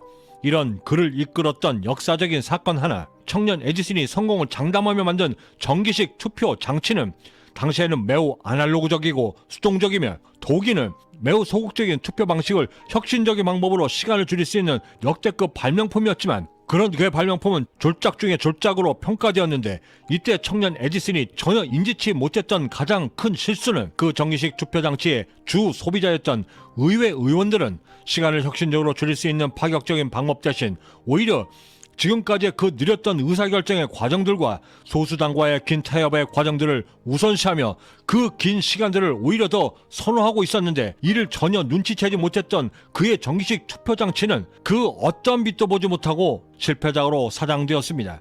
이때의 실패를 자신의 반면 교사로 적극 활용하며 이후 자신이 발명하는 모든 발명품들의 근간을 이루는 가장 기본적인 모토를 만들게 되는데 이를 표현하며 그는 이렇게 말했습니다. 팔리지 않는 상품은 그 어떤 좋은 상품이라도 절대 발명치 않을 것이다. 내가 발명한 제품이 좋은 제품이냐 아닌가의 유일한 측정 방법은 그 제품이 얼만큼 팔릴 수 있는가 혹은 얼마나 팔렸는가로만 증명될 것이다. 이 원칙을 위해 에디슨은 발명을 위해 가장 먼저 철저하게 세상을 읽는 지식 쌓기에 돌입했고 집중했으며 또한 자신의 성공을 위해 이를 철저하게 평생 동안 증명해 보였습니다. 부자 지식의 근간을 이루는 모든 것은 철저하게 세상을 향해져 있고 또한 세상을 통해서만 그 모든 피드백을 받습니다. 이 당연할 수밖에 없는 이유에는 나의 생존과 직결되어 있고 또한 더욱 중요한 것은 내가 꿈꾸는 삶과 가장 밀접하게 연결되어 있기 때문입니다. 우리는 보통 세상에서 가장 행복한 사람을 지칭할 때 내가 가장 좋아하는 일을 그리고 내가 가장 잘한 일을 통해 부자로 성공한 사람들이라 일컫습니다. 하지만 지난 수십 년의 경험을 통해 제가 깨달았던 것은 최소한 경제적 자유를 꿈꾼다면 좋아하는 일보다는 내가 가장 잘할 수 있는 것들 중에서 선택하는 것이 보다 유리한 고지에서 전투를 승리로 이끌 수 있는 확률이 더 높다는 사실을 알게 되었습니다. 빌 게이츠가 그랬고 스티브 잡스가 그랬으며 워렌 버핏 역시도 그러했습니다. 또한 이들 모두는 거의 자신이 좋아했던 일들을 포기한 사람들이 대부분이었습니다. 그렇다면 이제 우리는 내가 잘하는 일을 선택하여 그 일을 통해 나의 경쟁력을 더욱더 날카롭고 예리하게 만들 수 있는 그 방법들이 궁금해집니다. 도대체 어떤 방법으로 어떤 시간까지 어떻게 해야 가장 효과적으로 기존에 내가 갖고 있지 않았던 그 부자 지식들을 쌓아 올릴 것인가? 2023년 4대륙 피겨스케이팅 대회에서 싱글 여자 챔피언의 정상에 올라 제2의 김연아 선수로 불리우고 있는 이엔 선수가 후배 선수들에게 한 충고 한마디는 이러했습니다. 굳이 운동하는 것 말고도 힘든 일이 엄청 많은데 자기가 하기로 했고 열심히 하기로 했으니까 절대 포기하지 않고 끝까지 했으면 좋겠어요. 그리고 잊지 말았으면 좋겠는 게 자신이 이 일을 왜 시작했는지 절대 잊어버리지 않았으면 좋겠다라고 이야기해주고 싶어요. 이런 말을 했던 그녀의 나이는 이제 17이었습니다. 내가 가장 잘할 수 있는 일을 선택하여 나의 꿈을 이루기 위해 경쟁력 있는 부자 지식을 쌓아야 한다면 도대체 나는 얼마의 지식이 필요하고 얼마의 노력을 투자해야 하며 또한 부자 지식을 쌓기 위해 해야만 하는 가장 합리적이고 최적화된 방법들은 무엇일까? 그 답을 찾기 위해 우리는 가장 먼저 부자 지식이 주 지식과 부 지식으로 이루어져 있고 이 각각의 지식마다 쌓을 수 있는 접근 방법이 서로 다름을 가장 먼저 인지해야만 합니다. 만약 내가 스시 매장을 오픈하여 이를 통해 경제적 자유를 얻겠다 했을 때 남들과 다른 차별화된 실력을 쌓기 위해 일본으로 건너가 결코 짧지 않은 기간 동안 경험과 노력으로 관련 지식을 쌓아야 한다면 이때의 지식과 경험이 바로 주 지식에 해당되는 것이고 이 주 지식을 통해 매장을 오픈하여 경영하고 레시피를 매뉴얼화하며 나아가 규모의 경제를 위해 경영과 관련된 원가 계산, 재고 관리, 마케팅과 함께 프랜차이즈 운영 시스템 등의 지식들을 쌓아야 한다면 이것이 바로 우리가 말하는 부지식에 해당되는 것입니다. 헌데 이 주 지식과 부 지식과 관련하여 우리가 반드시 주목해야만 하는 것은 이미 경제적 자유에 이른 이들 모두는 공통적으로 주 지식에 대한 탁월함을 갖는 것은 지극히 당연하고 이에 따른 부 지식을 얼마만큼 어느 정도의 깊이로 어느 정도까지 심도 있게 공부하고 체득하여 실전에 적용할 수 있느냐에 따라 그들의 경제적 자유의 당락이 결정되었음을 절대 잊지 말아야 하는데, 이를 위해 우리가 가장 첫 번째로 선택할 수 있는 최적의 방법은 다독을 버리고 정밀한 독서를 통해 관련 지식을 습득할 수 있도록 그 방법을 선택하는 것입니다. 우리가 쌓아야겠다 결심하는 그 모든 지식들은 우리에겐 매우 생소한 지식들이고, 그럼에도 불구하고 경제적 자유를 위해 그 부자 지식들을 가장 빠르고 정확하게 습득해야만 하는데, 이를 위해 우리가 가장 먼저 해야만 하는 것은 내가 알고 싶고 습득해야만 하는 관련 지식의 정보를 가장 구체적으로 서술하고, 또한 내가 가장 잘 이해할 수 있도록 만든 책들을 먼저 선택하는 것부터 시작됩니다. 책의 분량은 총 2권 내지 3권 정도가 가장 적당한데, 이때 나에게 가장 적합한 책 2-3권을 선택할 수 있는 가장 합리적인 변별력을 갖기 위해서는 지난 시간에 말씀드렸던 지식 간보기의 과정이 필수적으로 선행되어져야만 하고, 이 지식 간보기를 통한 전체 그림이 있을 때라야 비로소 나의 귀한 시간과 노력 그리고 돈을 효과적으로 제어할 수 있기 때문입니다. 지식 간보기에 대한 보다 자세한 영상은 보시는 우측 상단에 함께 링크해 드리도록 하겠습니다. 이렇게 변별력 있는 2-3권의 책을 선택했다면 그 다음으로 중요한 것은 이 책들을 읽어내야만 하는 시간들입니다. 가장 좋은 마감의 시간은 단 하루 만에 끝내는 것이 가장 이상적이고, 일하는 사이 새벽 시간 혹은 퇴근 시간에 짬을 내어 읽는다 해도 평균 3일, 최고 일주일이 넘지 않도록 계획을 세워 모든 책들을 집중력 있게 읽어내는 것이 무엇보다 중요한데, 이때 반드시 병행해야만 하는 또 다른 독서법은 많은 분량의 책이나 글들을 처음부터 끝까지 쉬지 않고 읽어내는 독서법, 즉 독파법을 함께 병행해야만 하는 것입니다. 경험적으로 단시간 내에 집중적으로 이 정도법과 독파법으로 읽어낸 부자 지식들이 가장 빠른 습득력과 이해력을 제공했으며, 또한 나에게 가장 오랫동안 남겨져 실전에서 즉시 사용이 가능한 실전 지식이 되어주었고, 또한 나의 성공을 가장 빠르게 견인하는데 가장 최적화된 나만의 무기가 되어주기에 충분했습니다. 실제로 제가 부자 지식을 쌓아가는 과정을 그려볼 때 거의 대부분의 경우는 부자 지식이 필요하다 생각하며 습득하는 경우보다는 상황이 나에게 먼저 닥쳐 그 상황 때문에 부자 지식을 습득해야만 하는 경우가 거의 대부분이었고, 이렇게 쌓아올려진 부자 지식들은 저의 성공을 튼튼하게 만들고, 또한 가장 신뢰할 수 있는 돌다리가 되어주면 물론이고 세상과 맞서 싸울 수 있는 자신감, 그리고 그 다음 부자 지식을 쌓는 것에 대한 두려움을 경감시켜 주어 나중에는 부자 지식을 쌓아 문제를 해결했을 때 그 선제적 쾌감까지 미리 제공해 주어 급기야는 나의 성장을 계속해서 촉진시켜 만들어줄 수 있는 하나의 거대한 사이클과 시스템까지 제공해 주기에 이르렀습니다. 물론 그 방대한 지식들을 단 2-3권의 책과 단 일주일 만의 기간으로 완성하는 것은 거의 불가능합니다. 하지만 그럼에도 불구하고 이 초기 과정이 절실한 이유는 향후 내가 완성시키고자 하는 부자 지식들을 가장 효율적이고 효과적으로 만들 수 있는 가장 기초적이고 매우 중요한 첫 단추라는 점인데, 실제로 스티브 잡스 역시도 애플만이 가지고 있는 분단위 초단위로 원가 분석이 가능한 매우 독창적인 원가 분석 시스템을 만들기 위해 총 6개월간의 시간을 보내야만 했는데, 이때 스티브 잡스가 완성했던 6개월의 지식의 양과 수준은 보통 사람들이 경영대학에서 4년 동안 쌓아왔던 그 지식과 버금가는 수준이었는데, 이것이 가능했던 이유는 정도법과 독파법에 준하는 고도의 집중력이 있었기 때문이었습니다. 이 지점에서 드는 궁금증 하나, 우리에게 왜 이런 고통스러운 부자 지식 쌓기가 필요한 것인가? 제20년의 경제적 자유의 여정은 제게 이렇게 말해주고 있었습니다. 직원이 1명이든 100명이든 아니면 그 이상이든 심지어 가족 경영 기업이라 할지라도 조직을 이끄는 이상 대표로서의 내 모든 의사결정은 돈과 매우 밀접한 관계를 맺고 있고, 또한 내 회사의 존폐와 흥망성쇠까지도 결정짓는 중대한 결정을 내려야 하기 때문이다. 그리고 제가 읽었던 한 책에서는 또한 이렇게 이야기해주고 있었습니다. 인생은 하느냐 하지 않느냐의 2가지 선택만이 있다. 5분 동안 생각을 했건 1년 동안 생각을 했건 그 어느 쪽이든 언젠가는 분명히 결정해야만 한다. 그리고 그 결정이 무엇이든 삶에서의 가장 중요한 것은 결단이 빠르면 빠를수록 그만큼 인생의 능률도 함께 오르고 행운도 더 빨리 잡을 수 있다는 사실이다. 이렇게 우리가 정독과 독파법으로 일주일의 과정을 마쳤다면 이제 우리의 2번째 방법이 향해야 하는 곳은 실전을 통해 나의 부자 지식을 검증해 보는 것입니다. 물론 이 일주일의 지식이 100% 완전한 지식은 절대 될 수가 없습니다. 하지만 그럼에도 불구하고 바로 실전에 적용해봐야 하는 이유는 무엇보다 내가 쌓아올린 부자 지식에 대한 정확한 데이터가 없기 때문입니다. 올림픽 국가대표 선수가 되었을 때 그들 모두는 한결같이 태능 선수촌에 입소를 합니다. 그 이유는 태능 선수촌에는 우등한 선수로 길러낼 수 있는 단연간의 경험과 이에 대한 기록, 그리고 시스템을 갖고 있기 때문인데, 우리가 쌓아 올려야만 하는 이 부자 지식들에는 그 어떤 경험도 기록도 없는 완전한 백지 상태이기에 시간과 공을 들여 100% 완벽한 지식을 쌓았음에도 현장에 적용했을 때 그 괴리감은 필수적인데, 이때 이 비효율성을 방지하기 위해 내가 어느 부분에서 부족하고 내가 미처 깨닫지 못한 부분을 알아내어 추가 보강할 수 있는 공부와 학습 계획을 수립할 수 있게 만들기 위함입니다. 이것이 가능해야 향후 관련된 분야에서 내가 얼마만큼의 자금을 투입할 수 있는지, 어디까지 투자해야 하는지에 대한 정확한 투자 그림을 그릴 수 있기 때문이기도 합니다. 제가 처음 캐나다에 와 사업을 시작하며 한 두 해는 전문 회계사를 통해 법인세 신고를 대신하였고,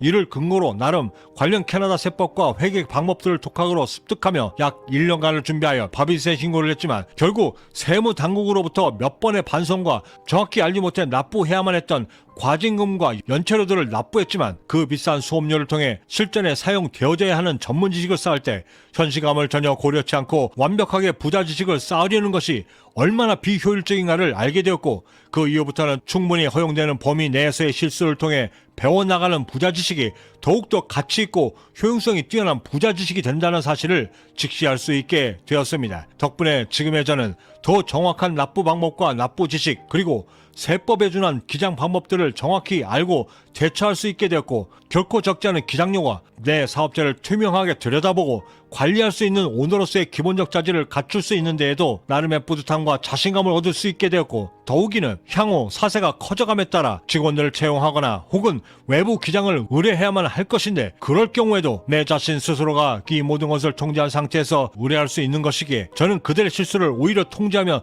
진행할 수 있을 것이고, 또한 비용적인 면에서도 월등한 위치에서 결정이 가능해질 것입니다. 영화 행복을 찾아서의 실제 주인공인 크리스 가드너가 쓴 늦었다고 생각할 때 해야 할 42가지라는 책에서 자신감을 얻기 위해서는 끊임없는 연습과 이와 관련된 전문 지식을 습득하는 것은 반드시 갖춰야만 하는 필수 조건이며, 그 자신감이 필요로 하는 관련 분야에서의 노력은 천하의 명검을 만드는 모를 위해서의 그 고통과 버금가는 노력이어야 마땅하다. 먼저 1억을 모으겠다 목표를 세웠을 때 실천하기 앞서 우리가 가장 먼저 체크해야만 하는 그것은 나에게 1억을 모아봤던 경험이 있었는가입니다. 물론 당연한 이야기겠지만, 과거에 단 한 번이라도 1억을 모아봤던 경험이 있었다라고 한다면 그 목표가 이뤄질 가능성은 현저히 높아지게 되고, 반대로 1억을 모아봤던 경험이 전무하다라고 했을 때 그 가능성은 현저히 떨어지게 되는데, 이 둘의 극명한 차이의 그 중심에는 목표를 이루기 위한 경험치가 있었느냐 없었느냐, 그 유무의 차이가 정확히 놓여져 있는 것이고, 이때 이르러 얻게 되는 실패 확률을 줄여 성공 확률을 보장받아 마침내 뚜렷한 성과까지도 얻어낼 수 있는 탁월하고도 체계적인 목표 접근 방법은 그 목표가 갖고 있는 두 가지의 속성, 즉 실천적 목적과 그 실천적 목적들이 쌓여 마침내 이루어지는 목표가 엄연히 함께 존재하고 있음을 정확히 인지하고 구분하며 접근해 나가는 것입니다.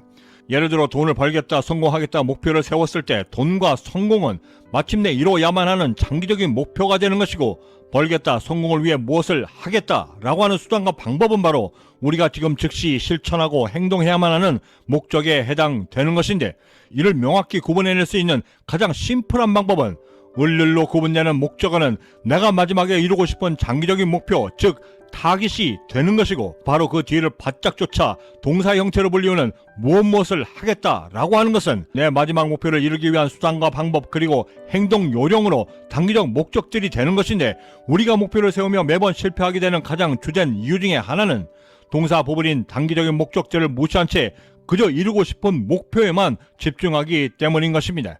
하여 우리가 가장 먼저 주목하고 집중해야만 하는 그것은 목적어 부분인 목표가 아니라 지금부터 어떻게 어떤 방법으로 실천해 나갈 것인가에 대한 동사 부분인 단기적인 목적들인데, 만약 살을 빼겠다라고 했을 때 목적어 살이 내가 마지막까지 지향해야만 하는 최종 목표가 되는 것이고, 그 살을 빼겠다, 늘리겠다라고 수단을 결정했을 때 그저 슬림하게 뺄 것인가, 아니면 운동을 통해 탄탄하게 뺄 것인가, 반대로 늘린다라고 했을 때 그저 체중만을 늘릴 것인가, 아니면 근육의 양을 늘려 볼륨감 있게 체중을 늘릴 것인가가 나의 수단인 목적이 되는 것인데, 목적을 먼저 선택하고 실행에 옮기기보다 오직 목표인 살에만 집중하게 되면 단 하루 운동을 했음에도 즉각적으로 체중계에 올라 실망하거나, 이제 운동을 시작한 지 한 달밖에 안 됐음에도 효과가 없다라고 하며 포기하게 되는 것입니다. 정작 목표라 함은 목표에 대한 내 의지와 그 의지를 실천해낼 수 있는 행동들과 수단들이 겹겹이 쌓여 오랜 기간 동안 축적이 되어져야만 달성될 수 있는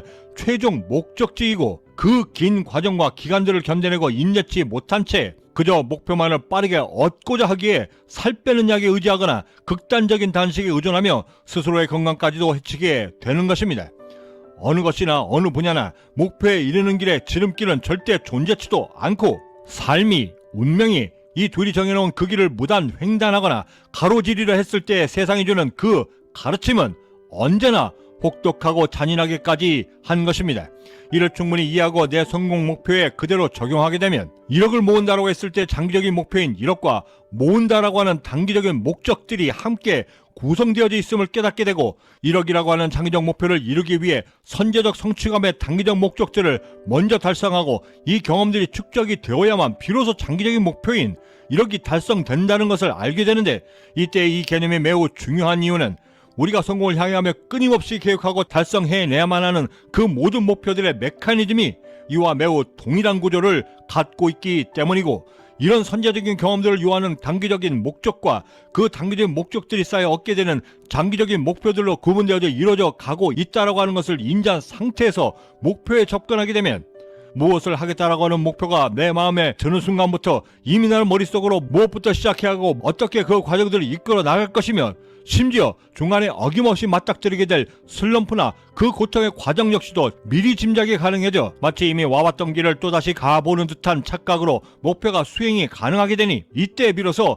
매우 투명하고도 정확한 실천 계획이 가능하게 되는 것입니다. 또한 이 효과가 매우 중요한 이유는 성공을 향해 가며 수행해야만 하는 거의 모든 목표들은 무척이나 생소한 것들이고, 그 모든 목표들을 경험들을 쌓아가며 완수해 나간다는 것 자체가 거의 불가능하기 때문인데, 사전 경험 없이 마치 경험한 것처럼 그 목표에 접근할 수 있다라고 한다면 그 성공 확률은 더더욱더 높아지게 되는 것은 자명하고, 또한 무엇을 해야만 하는가에 대한 의사결정을 그 어떠한 주저함도 없이 결정할 수 있도록 만드는 것 역시도 우리가 얻게 되는 능동적 효과가 되는 것입니다.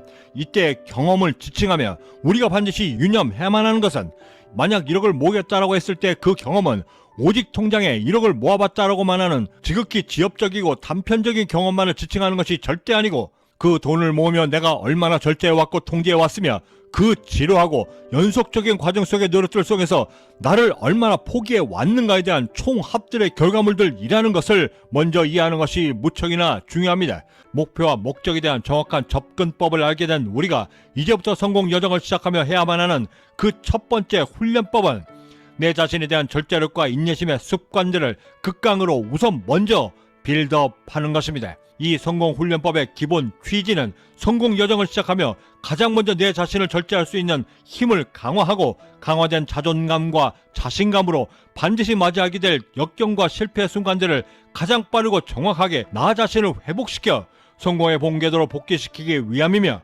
실패를 줄여 나의 꿈을 보다 현실적이고 실질적인 목표로 만들어 내 스스로가 내가 할 일을 찾아내어 실천함으로써 내가 그토록 원했던 경제적 자유의 정상에 보다 빠르고 안전하게 도달할 수 있도록 나를 만드는데 그 주 목적이 있습니다.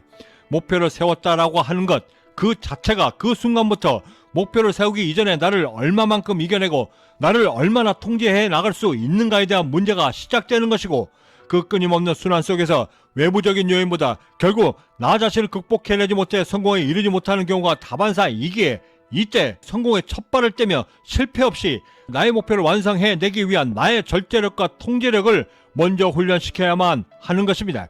사업을 위해서든 성공을 위해서든 돈을 모은다라고 했을 때 가장 보편타당한 방법은 번 돈에서 쓸 돈을 빼고 저축하는 것이고, 거의 모든 경우에 내가 버는 돈이 차고 넘쳐 충분하여 돈을 모을 수 있는 경우보다는 그렇지 못한 경우가 훨씬 더 많고, 이를 해결할 수 있는 유일한 방법은 나를 절제하여 기존의 습관들을 걷어내는 고통들을 감내하며 한 달 내 생활비를 줄여 저축하는 것이 거의 유일한 방법이 되는 것인데, 비교적 일찍 배운 담배를 끊기 위해 수십 번이나 넘게 매해 새해마다 결심을 했지만 거듭 실패했고, 성공하겠다 결심한 후에 관련 사업에 대한 경력과 경험, 그리고 무엇보다 창업 자금이 최소한 1억 2천은 있어야만 한다는 것을 알게 되면서부터 가장 먼저 지출 내역을 따지게 되었는데, 그런 고민을 하던 차에도 어김없이 평상시처럼 편의점으로 달려가 담배를 샀고, 고민을 한다는 핑계 삼아 버릇처럼 입에 물고 담배를 피고 있던 그 순간에 성공하겠다 결심했음에도 여전히 아직도 습관적으로 담배를 물고 있는 제 자신이 갑자기 너무나 한심하고 어이가 없어 보였고, 지금 당장 이 담배를 끊어내지 못한다라고 한다면 절대 나는 성공치 못한다라고 하는 간절함과 절박함 때문에 새로 샀던 담배와 라이터를 그 즉시 쓰레기통에 집어던져 미련 없이 돌아서면서부터 시작된 저의 단 하루 만에 금연은 거의 중독에 가까웠던 탄산음료와 커피 끊기, 친구들 사이에서 스스로 잠수를 타 술자리 모두를 끊어내기, 심지어 당시 사귀고 있던 여자친구와의 관계까지도 정리하며 비용들을 줄여 나가기 시작했고, 이 모든 결정들이 3년을 넘어 4년차가 되었을 때쯤에야 비로소 그리도 목표하던 사업자금을 모을 수 있게 되었습니다. 하며 비로소 깨닫게 됩니다.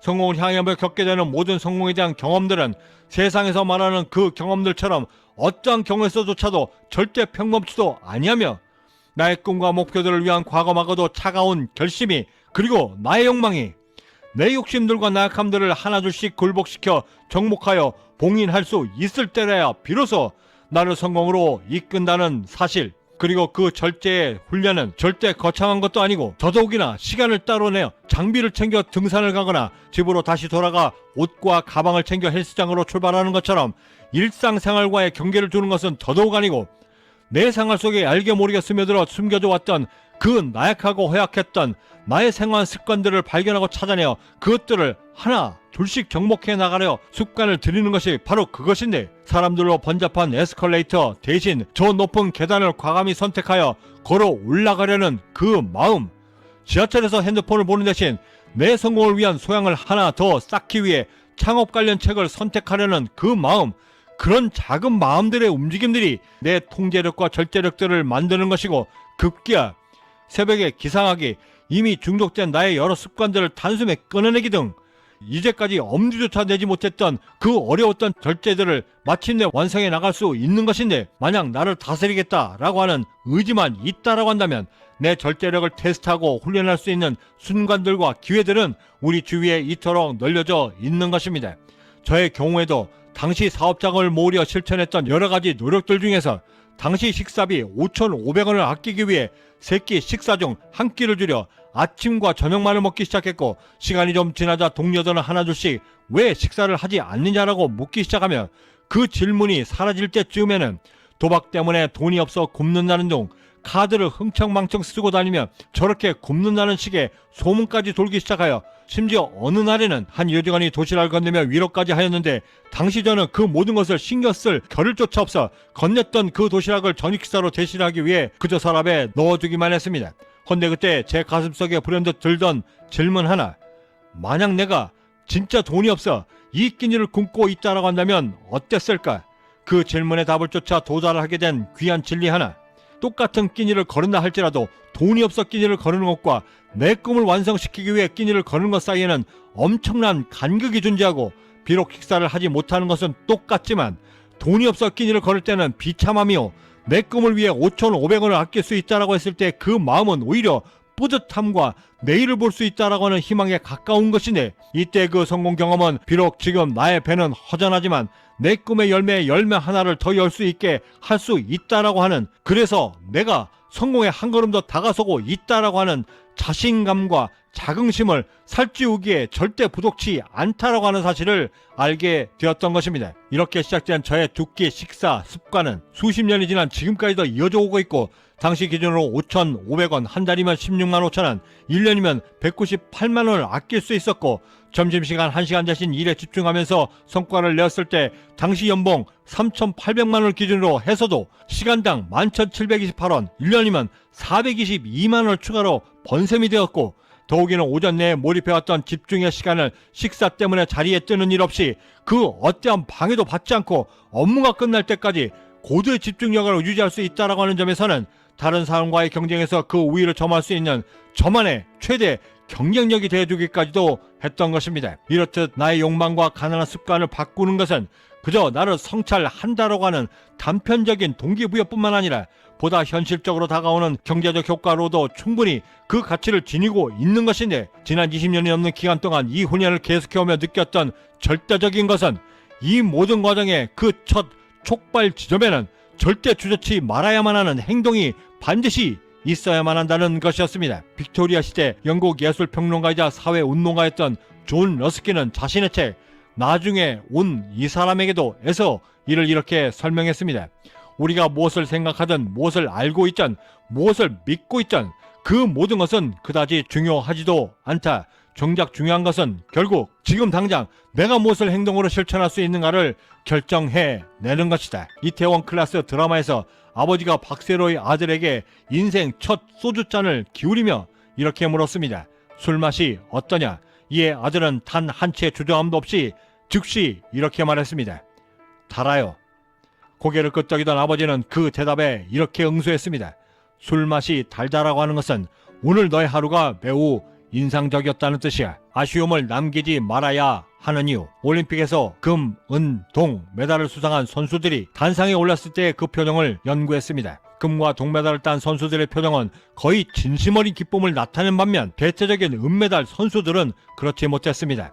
그 이유는 금메달을 딴 선수들이야 당연하겠지만 동메달을 딴 선수들은 3, 4위전에서 가까스로 메달권에 진입하여 메달을 획득했기에 기쁠 수밖에 없었고, 금메달과 동메달을 딴 선수들과는 달리 은메달을 딴 선수들은 1, 2위전에서 안타깝게도 탈락하여 은메달을 받았기에 대개는 아쉬운 표정들이었습니다. 누군들 금메달을 따고 싶지 않겠습니까? 누군들 성공하고 싶지 않겠습니까? 내 맘대로 되는 일보다 그렇지 못한 일들이 더 많은 이 삶을 살아내며 정작 중요한 것은 결과가 아닌 과정 속에서 절대 아쉬움이 남지 않도록 최선을 다했던 그 과정이 아니었나 싶었습니다. 설사 그렇다고 한들 설사 그것이 은메달이어도 진심으로 기뻐할 수 있습니다. 지금 당장 변화가 없다라고 한들 이미 나의 삶은 조금씩 내가 원하는 방향으로 지금도 움직이고 있기 때문입니다. 성공을 가로막는 수많은 요인들 중에서도 단연코 최고는 주저함이고, 이 주저함이 없이 내가 세운 목표 그대로를 행동으로 옮길 수 있도록 나를 만드는 최고의 트레이닝법은 내 엉덩이가 내 생각을 앞서도록 만드는 것입니다. 꿈도 목표도 없이 그저 방황하던 20대 시절 무작정 걸리던 종로에서 홀린 듯 빨려 들어가 마주해야만 했던 탑골 공원에서의 그 무기력함과 실패 그림자들은 지금 이 방황하는 삶이 계속된다라고 했을 때 내 노년 역시도 절대 저들과 다르지 않게 될 것이다 라고 하는 두려움이 순간적으로 엄습해 들어왔고, 내 노년은 이곳에서 저런 모습으로 절대 있지 않게 할 것이다 라고 하는 간절한 결심으로 시작된 성공의 여정이었지만, 타고난 저의 가난한 근성들은 당시 굳건했던 그 모든 간절함과 두려움들을 매우 쉽게 잊어버리게 만들었고, 성공을 향한 매 결심때마다에도 저를 계속해서 머뭇거리며 주저하게 만들었습니다. 그리고 대개 그 주저함 속에서는 누가 시킨 것도 아닌 내 스스로가 성공을 결심하고 목표를 세워 전진하려 했음에도 과연 이 목표들이 달성될 수 있을까라고 하는 막연함과 의구심들이 들기 때문이라는 것을 알게 되면, 이를 극복해내지 못한다라고 했을 때 절대 나의 가난한 운명에서 벗어날 수 없다라고 하는 절박함 속에서 찾아낸 그 방법이, 무엇을 하겠다라고 하는 생각이 내 머리에 스치는 그 순간에 엉덩이를 바로 들어 먼저 상황을 따지거나 하지 못할 핑계만을 찾아다니는 온갖 가난한 근성들이 나를 휘 감기도 전에 그 즉시 즉각적인 행동으로 실천에 옮겨 모든 주저함들을 통제해 나갈 수 있도록 나를 만드는 것이었습니다.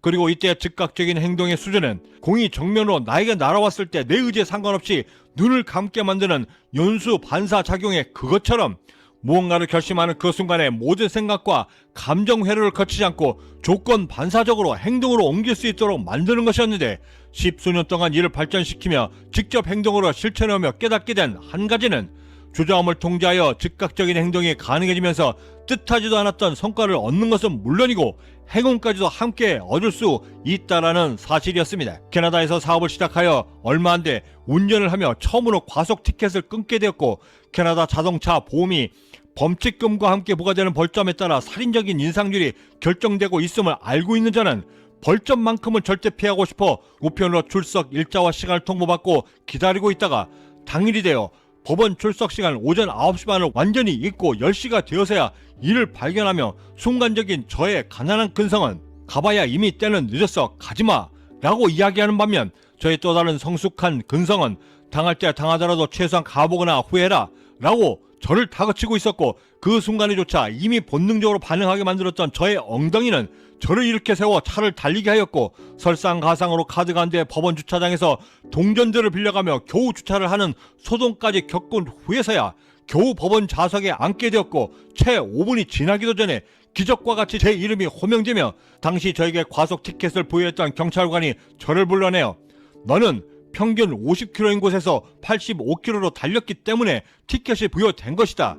만약 이를 인정하면 범칙금은 줄여주겠다라고 말했지만 평상시 제 운전 습관으로는 절대 그렇게 무리하게 운전하지 않음을 익히 알고 있었던 저는 계속해서 항소할 것이다라고 표명했고 그 경찰관은 잠시 생각이 잠기며 그럼 70km로 합의 볼 것을 제안하였는데 85km에서 70km로 변경이 되면 범칙금은 3분의 2로 줄어들게 되고 도기는 제가 바랬던 벌점 없이 벌금이 가능하기에 마지못해 승낙을 하듯 합의하며 판결을 이끌어 내었습니다. 법원을 나오며 절실하게 깨닫게 된 한 가지는 만약 내가 그때 그 가난한 근성이 말했던 것처럼 주저하고 포기했었더라면 줄어든 벌금은 물론이고 매달 날라드는 고액으로 인상된 자동차보험 납부서를 보며 분명 제 자신을 심하게 자책했을 것이고 삶에서의 행운도 행복치 아니하면 절대 내 삶에서 일어나지 않는다라고 하는 귀한 교훈 역시도 함께 얻게 되었습니다. 악의 마음을 읽는 자들이라는 드라마에서 한 범죄자는 모든 범죄자들에게는 자신처럼 절대 버리지 못하는 버릇, 즉 그들만의 범죄 시그니처가 있음을 설명하며 폭력을 휘두르는 자신의 아버지가 자신을 때릴 때마다의 그 빌미가 식사 때마다 단 한 숟가락만을 남기는 것이었고 10수년 동안 한 숟가락을 남기는 그 버릇 때문에 그토록 폭행을 당했음에도 무기수가 된 지금까지도 그 마지막 한 숟가락을 목으로 넘기지 못하고 있다라고 이야기했습니다. 우리 모두에게는 제 아무리 노력을 해도 고치지 못하는 버릇들이 하나씩 있습니다.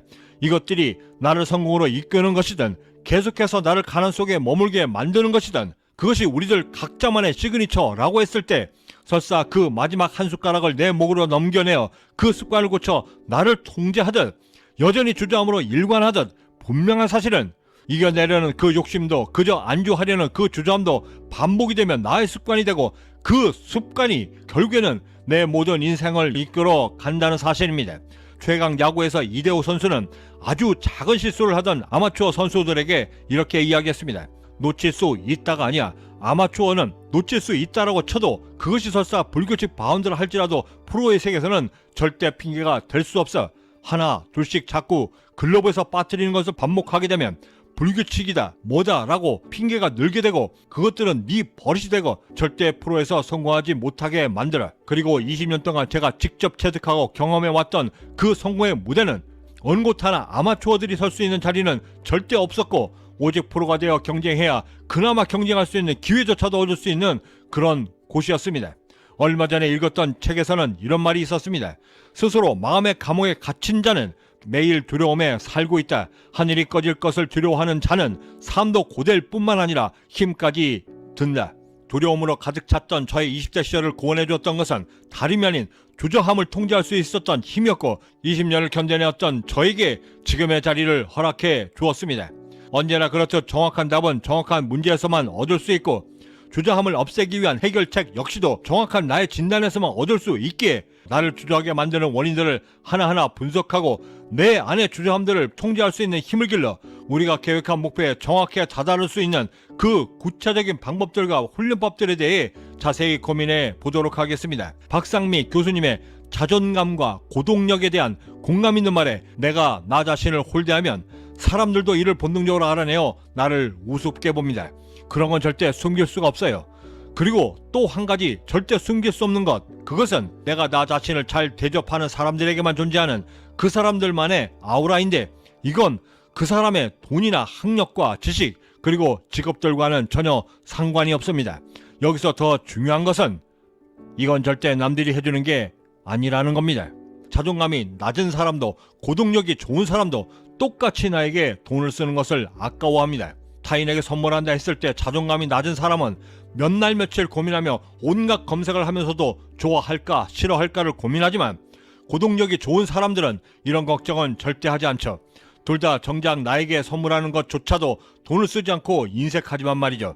그 사람의 고동력과 자존감의 차이를 보려면 그 사람이 쓰는 개인 공간을 보면 정확히 알 수 있습니다.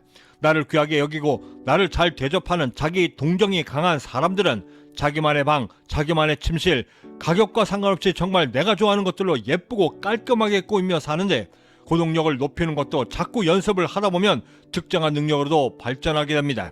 선물을 살 때의 고민, 그리고 내 방을 꾸미는 것과 같은 이런 사소한 것들이 정작 중요한 이유는 이 작고 사소한 것들이 모이고 쌓여 결국 나의 고동력과 자존감을 만들어 나가기 때문입니다. 성공하겠다 결심했을 때 행동하기를 주저하게 만드는 것은 이제 막 성공을 향해 첫발을 떼며 시작하려는 나 자신과 이미 앞서간 듯한 동료나 친구, 그리고 화려한 모습으로 TV나 매스컴, SNS에 등장하는 동년배들과 나를 비교하기 때문입니다. 태어나면서부터 노비였던 시절 절대 넘볼 수 없었던 신분의 경계가 무너지기 시작하고 더욱더 많은 것을 가질 수 있었지만 사회가 점점 더 고도화되면서부터 가진 것과 가지지 못하는 것, 그리고 경쟁에 대한 비교는 이제 거의 일상이 되어 본능적 욕구에 가까워지며 하지 말아야만 하는 심리적 장애 요소로까지 발전하였습니다. 하지만 십수년 동안 경제학자의 여정을 통해 알게 된 가장 뚜렷하고 분명한 성과 중에 하나는 좋은 건 모두가 다 좋은 것이 아니고 나쁘다 하여 모두가 나쁜 것이 아니었고, 설사 그것이 나쁜 것이라 할지라도 그것을 어떻게 어떤 방법으로 나에게 유리하게 만들 수 있느냐에 따라 나를 성장시킬 수 있는 독창적인 나만의 무기가 될 수 있고, 남들과 비교하는 것 역시도 어떻게 어떤 방법으로 설정하고 실천하느냐에 따라 그 무엇과도 비교될 수 없는 가장 강력한 추진차가 되어 나를 성공으로 이르게 해준다는 것을 직접 체험하고 또한 겪어내며 확신까지 얻을 수 있었습니다. 통상 비교라 하면 공통점이 많은 둘 이상을 대상으로 하고, 대조라 하면 극명히 다른 두 가지의 차이점을 대상으로 하는 것인데, 야구와 축구는 국이 종목이고 물론 용도는 다르지만 발에 신는다라고 하는 공통점 때문에 신발과 슬리퍼가 비교 대상이 되고, 같은 뉴스를 다루어도 발생 형태에 따라 인터넷 신문과 종이 신문이 대조를 이루고, 같은 운송 수단이지만 화물열차와 KTX가 서로 그 대조를 이루는 식인데, 같은 성공이라 할지라도 내가 추구하는 성공과 다른 사람이 일으켜낸 성공의 상황, 환경, 거기에 성격까지도 모두가 극명히 그 대조를 이루고 있음에도 우리가 그저 성공이라고 하는 카테고리가 같다는 이유로 이를 단순 비교하며 나를 주저하게 만들고 있었던 것입니다. 얼마 전에 읽었던 글에서 사람들이 칭찬을 듣는 방식이 매우 중요하다 말하며, 어느 날 갑자기 아이가 최고 성적 A가 바뀐 성적표를 당신에게 들이밀며 무심코 던진 당신의 말, 내 아이가 완전 천재네 라고 하는 이 말이 오히려 칭찬이라기보다는 아이의 장래를 망치고 있다라고 말하며, 만약 당신의 아이가 행복하게 성장하길 바라고 성공하길 바란다면 아이의 재능과 탤런트보다는 오히려 노력으로 승부를 해야 성공에 다다를 수 있다라고 하는 확신을 심어주는 것이 더욱더 중요하다 말하였고, 설사 아이가 천재성을 갖고 있든 아니든 이 칭찬의 본질은 그 여부에 상관없이 공통적이다 라고 말해 주었습니다. 이 말인즉 그 본질이 더 중요하다라는 말이고, 칭찬의 본질은 타고난 재능이 아닌 노력에 의한 것이어야 하고, 주저함을 없애기 위한 비교의 본질은 비교 대상이 될 수 없을 만큼 독보적인 나를 남들과 비교하는 것 자체가 무의미하며, 남들과 비교하기보다는 나만의 독창적인 성공 기준을 만들어 나만의 색깔로 나만의 방법으로 승부를 해야 한다는 것을 지극히 일깨워주고 있는 것입니다.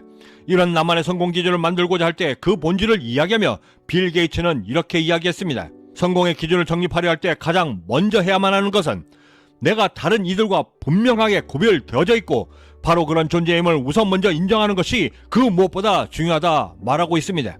그리고 그 시작이 굳이 에디슨의 발명과 버금가는 발명품처럼 걸작이 아니어도 무엇인가를 스스로 만들어 글을 쓰거나 작품을 창작하며 혹은 출품하는 등의 활동들을 통해 나라고 하는 독립적인 자아로 특정지을 수 있는 것만으로도 나를 충분히 남들과 구별질 수 있게 되고, 이런 크고 작은 독창적인 활동들이 거듭되며 서서히 나는 내가 아주 명백하게 남들과 구별되어져 있고, 또한 분명히 나는 또 다른 존재임을 인식하게 되면서 내가 남들과 달리 격되기 시작하는데, 이 반복의 과정에서 생기는 다른 사람들과의 전혀 다른 방식으로 표현되고 구별될 수 있다고 하는 설명되지 않는 그 느낌을 우리는 자긍심 혹은 자신감이라 말하고 있고, 그 감정 위에 쌓여져가는 그것이 바로 우리가 이루고자 하는 나만의 독창적인 성공 기준이 된다라고 덧붙여 주었습니다. 40이 가까운 나이에 모두가 무모하다 여기던 당시의 캐나다 이민과 더욱이 한국도 아닌 먼 이국 땅 캐나다에서 그것도 경제적 자유를 이루겠다 결심할 수 있었던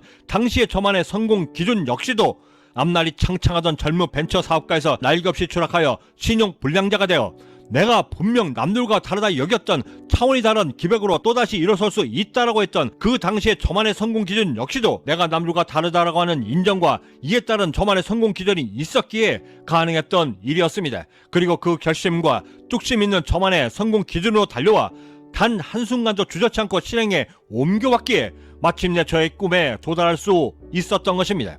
이 말을 곁에서 듣고 있던 빌 게이츠의 절친 워렌 버핏은 그 성공의 기준을 만드는 두 번째 방법을 이렇게 거들었습니다. 다른 사람들과 구별되려는 성공 기준에는 그에 합당한 만큼의 책임이 반드시 따른다. 그저 생각만으로는 절대 내가 남들과 구별될 수 없으며 또한 남들은 그렇게 나를 여기지도 않는다. 다른 사람들과 구별되기 위한 책임을 다하기 위해서는 남들과 다른 생각과 행동으로 나 자신, 내 모든 것을 지배해야만 가능하며 이렇게 하기 위해서라도 남다르게 책임지려는 자세가 절실한데 그 행동과 생각이 돌출 행동이 되지 않도록 만들기 위해서는 다른 사람들과 분명히 구별되는 각고의 노력을 남들과 다르게 실천하는 것이 무엇보다 중요하고 이때 남들과 다른 생각과 행동에 남다른 노력을 기울이는 것, 그것을 우리가 책임지는 자세라 부르고 있는 이유이다. 지글러는 자신의 책 정상에서 만납시다 에서 이렇게 이야기했습니다. 성공이란 우리가 가진 것으로 최선을 다하는 것이다. 성공이란 행하는 것이지 획득하는 것이 절대 아니며 시도하는 것이지 성취해내는 것은 더더욱 아니다. 성공에 대한 기준은 사람마다 분명 다르다. 그렇기에 우리가 가진 것으로 최선을 다해야 하며 결과를 내고 우리가 될 수 있는 최선의 사람이 되면 되는 것이다. 아주 오래전 무척이나 유행했던 광고 카피, 우리가 만들면 표준이 된다 라는 말은 우리가 우리만의 성공 기준을 만들 때 가장 유념해야만 하는 말입니다. 신불자로 추락하여 가까스로 내 자신을 추스려 세상 밖으로 나와 횡단보도에서 신호를 기다리고 있던 중 내 어깨 뒤 그리고 건너편에 몰려있던 그 수많은 사람들 향해 저는 저도 모르게 외쳤던 그 거대한 소리 없는 속삭임, 지금 당신들이 보고 있는 이 초라한 지금의 나는 반드시 다시 성공하여 돌아온다. 저는 그 이후로 당시 제 자신에게 했던 그 맹세를 지키기 위해 저만의 성공 기준을 만들어 제 스스로가 표준이 되기로 결심했고 저의 꿈을 향해 다시 한번 달려나갈 수 있었고 마침내 저의 꿈을 달성해내 보이며 내가 남들과 다름을 또한 스스로 증명해 보였습니다. 상향 비교란 나 자신보다 더 나은 위치에 있는 사람들과 나를 비교하는 것을 의미한다. 일찍이 성공한 사람들의 이야기를 통해 지혜와 조언을 받아들이며 우리는 약간의 막막함을 느끼면서도 더 발전되고 행복한 미래가 펼쳐질 것이라고 하는 희망을 품으며 현재의 고통을 감수하고 또한 더 나은 사람이 되고자 노력한다. 그 과정에서 자신보다 상대적으로 만족스럽고 행복한 삶을 살아가고 있는 사람들을 알게 되지만 이것이 상대적인 박탈감으로까지 느껴지지는 않는다. 비교의 존재의 이유는 나 자신을 다른 사람들과의 자기 위치를 파악함과 동시에 동기부여를 가지는 것에 있다라고 말하는 학자들의 그 말처럼 올바른 가치 판단이 전제된다라고 한다면 비교는 가장 좋은 자기 성장의 도구가 되는 것이다. 십수년을 경제적 자유를 위해 달려오며 가장 힘들었던 것은 제 결정에 대해 반대하고 평가하려는 제 주위의 시선을 이겨내는 것이었습니다. 그리고 그 세월을 하루에 몇 번씩 부딪히고 맞닥뜨려 이겨내며 어느 순간 깨닫게 된 나를 평가하려는 그 모든 시선들을 두려워하지 않고 목표에 다다를 수 있도록 하기 위한 최선의 그리고 최적의 극복 방법은 그 모든 주위의 평가들을 충분히 무력화시킬 수 있을 만큼의 오직 나 자신만을 위한 응원군을 먼저 만드는 것이었습니다. 성공하겠다 하며 나선 우리가 선택한 이 길은 그 어떠한 미사역으로 말한다 할지라도 주위의 평가를 등져야만 하는 것이고 주위의 그 따가운 그리고 어느 경우엔 감당하기조차 버거운 매우 혹독한 거센 시선들을 거슬러 올라 극복해내며 결국에는 내가 정한 목표에 도달해야만 하는 매우 외로운 길인 것입니다. 그런 길에서 나를 끝까지 믿어주고 내 결정에 전적으로 응원해주며 전폭적으로 지지해주면 물론이고 성공의 응원자로 동반자로 어느 때는 나를 스스로 깨닫게까지 하여 지혜를 얻게 함으로써 여전히 포기하지 않고 끈질기게 전진할 수 있도록 만들어주는 최고의 멘토이자 응원군인 바로 나 자신을 얻는다는 것은 언제가 끝일지도 모를 막연하고 막막한 성공의 그 긴 여정 속에서 목표를 이뤄 성공해낼 수 있는 절대적 성공 요소가 되는 것이고 마침내 나를 나의 목표에까지 도달하게 만들어주는 나만의 성공 기준이 되는 것입니다. 그리고 그 긴 경제적 자유의 여정을 통해 제가 직접 겪었던 또 다른 놀라웠던 사실 하나는 이 응원군에게서 얻었던 그 힘으로 나의 성과들이 하나둘씩 이루어지니 그리도 차갑게 등을 돌렸던 주위의 그 모든 신선들까지도 어느 순간엔 내 응원군에 버금가는 응원들과 찬사들을 함께 보내주고 있었다는 사실이었습니다. 이를 위해 우리가 선택해야만 하는 그 두 번째 방법은 나 자신은 물론이고 내가 내리는 모든 결정은 절대 완벽해질 수 없다는 사실을 미리 인정하고 인지하는 것입니다. 전 스켈리톤 국가대표 윤성민 선수 제자리 최고 높이뛰기 134cm를 오직 노력과 근성으로만 154cm까지 성공시켰던 일본 제자리 높이뛰기 달인이 이번엔 생애 처음으로 159cm에 도전하고 있었습니다. 한 번, 두 번, 그리고 10번째 실패가 이어지니 그는 갑자기 그 자리에 털썩 주저앉았고 잠시 머뭇거리던 PD는 그에게 그만할까요? 라고 물었고 그는 그 질문에 이렇게 대답했습니다. 제 자신과의 싸움이죠. 최고 기록과 멋진 점프를 위해 매일 연습합니다. 저는 어렸을 적부터 동네에서 달리기 하나만큼은 가장 잘한다고 여겼고 또한 칭찬도 많이 받으며 자랐습니다. 대학 진학할 때까지만 해도 저는 제 자신이 가장 완벽한 선수라고 알고 있었는데 동네가 아닌 전국적으로 나가다 보니 저의 실력이 어느 정도였는지를 바로 알게 되었고 오랜 고민 끝에 스프린터로서의 꿈을 단호하게 포기했습니다. 그때 저는 알게 되었습니다. 제 자신이 완벽한 사람이 아니라는 것을, 오히려 완벽하게 되겠다라고 하는 것 자체가 얼마나 오만이었는지를 절실히 깨닫게 되었는데 결국 경쟁 상대를 통해 그리고 이 세상을 통해 제 자신이 완벽해질 수 없다라는 사실을 절실히 알게 되었고 그것을 인정하며 제 꿈을 과감히 포기했습니다. 그 포기가 있고 나서 아주 오랜 시간이 흘러 우연히 만나게 된 이 높이뛰기. 저는 완벽해지려는 또 다른 실수를 하지 않기 위해 그리고 또다시 포기하고 싶지 않아서 또다시 좌절하고 싶지 않아서 또다시 그런 내가 되고 싶지 않아서 또다시 후회하고 싶지 않아서 매일매일 지금도 연습하고 또 도전합니다. 지금도 저는 완벽한 사람이 되려고 노력하지 않습니다. 대신 완벽하게 포기하지 않기 위해 보통 사람들보다 좀 더 노력하고 또 노력합니다. 실패를 두려워하면 성공은 당연히 물론 없습니다. 솔직히 결과보다는 도전하는 과정이 더 중요하다고 여깁니다. 완벽한 결과보다는 완벽하게 만족할 수 있을 정도로 노력하는 쪽을 매번 선택합니다. 그런데도 실패할 때마다 정말 제 자신에게 무척이나 화가 나고 또한 분합니다. 그래서 그때마다 또다시 포기하고 싶지 않아서 매번 이렇게 앉아 왜 실패했는지 분석하는 것이고 그걸 수정해서 어떻게 이번엔 성공할 수 있을지를 매번 궁리하는 것입니다. 그래서 지금도 그 실패의 원인을 분석하고 있는데 이번엔 꼭 성공하고 싶습니다. 그 말이 끝나기가 무섭게 일어선 그는 다시 11번째 도전에 나섰고 159cm의 도전 높이는 안타깝게도 그를 더 이상 성공하도록 놔두질 않았지만 그는 그 순간에 진심으로 기뻐하며 또 다른 도전이 생겼음을 오히려 자축하고 있었습니다. 일반적인 삶 속에서의 두려움도 물론이지만 성공을 향해 가면 우리가 맞이하게 되는 가장 주된 두려움은 실패할지도 모른다는 두려움이고 그 두려움 때문에 지금의 내 결정이 옳은 것인지 내가 지금 잘하고 있는 것인지 또한 내가 정한 길로 정확히 가고 있는지에 대한 걱정들이 역시도 함께 하게 되는데 이 모든 두려움들이 정작 무서운 것은 아주 작고 미세한 두려움이라 할지라도 우리의 마음을 엄습해 들어와 우리의 판단들을 급격하게 흐리게 만들고 급기야는 두려움을 넘어 공포심까지 사로잡혀 내 스스로 나 자신을 옥죄게 만든다는 것인데 이 모든 과정들을 자동적 사고라 지칭하며 이를 창시한 아론 맥은 자신의 책을 통해 이렇게 설명했습니다. 어떤 환경적 사고에 대해 자신도 모르게 인식되어져 떠오르게 만드는 생각, 그것이 자동적 사고이고 이 자동적 사고로 인해 특정한 감정이나 행동 반응들이 자동적으로 역시 일어난다고 말하며 이 과정에서 인지 도식, 즉 내 주변 환경과 세계 그리고 중요하게 여겨지는 신념들에 대해 스스로 판단하고 생각하며 그렇게 자각되어진 정보들을 바탕으로 나를 둘러싼 모든 주변인과 사건들에 대해 어떻게 행동할지를 스스로 조직하고 표현하려 할 때 이때 각 개개인별 방식 혹은 일종의 규칙들이 바로 인지도식이라 정의하였고 때로는 스키마 혹은 쉐마라 불리우며 스스로 사고하고 감정을 느끼고 이에 따라 행동이 유발되는 과정을 겪게 된다라고 정의하였습니다.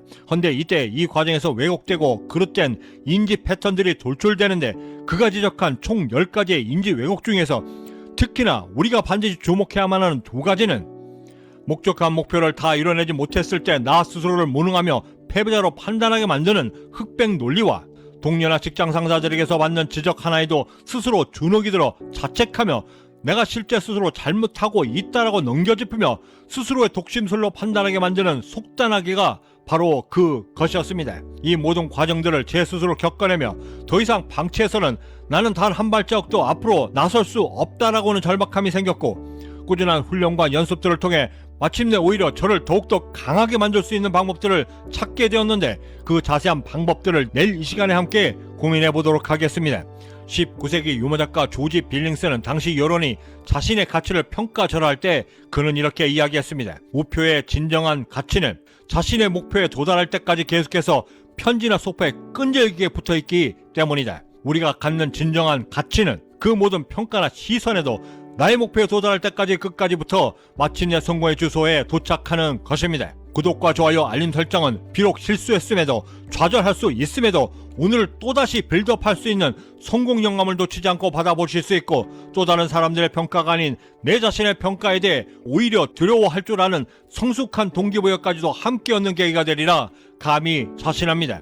마지막으로 배구 애니메이션 하이큐에 나왔던 울림있는 대사를 약간의 제 경험을 얻어 각색해 소개해드리며 마칠까 합니다. 저는 여기서 이만 먼저 인사드려야 할 것 같습니다. 그 어디에 계시든 성공의 한 걸음 더 다가서시는 하루가 되시길 진심으로 바라고 저는 내일 아침에도 따뜻한 커피 한 잔과 성공 영감을 들고 다시 찾아뵙겠습니다. 지금까지 경제적 자유민이었습니다. 감사합니다. 빛을 향해 단 한 걸음이라도 가까이 가려 하고 있는 나의 혼은 절대 패배하지 않아. 배구는 오직 위만 쳐다보는 스포츠지 밑을 쳐다보는 스포츠는 절대 아니야. 재능? 그건 나를 꽃피우게 만들지만 감각과 센스는 내 스스로가 닦아내야만 해. 그것이 무엇이든 맞닥뜨리지 않고서는 절대 나에게 전해지는 건 이 세상엔 없어. 특히나 지금 내가 얼마나 진심인가는.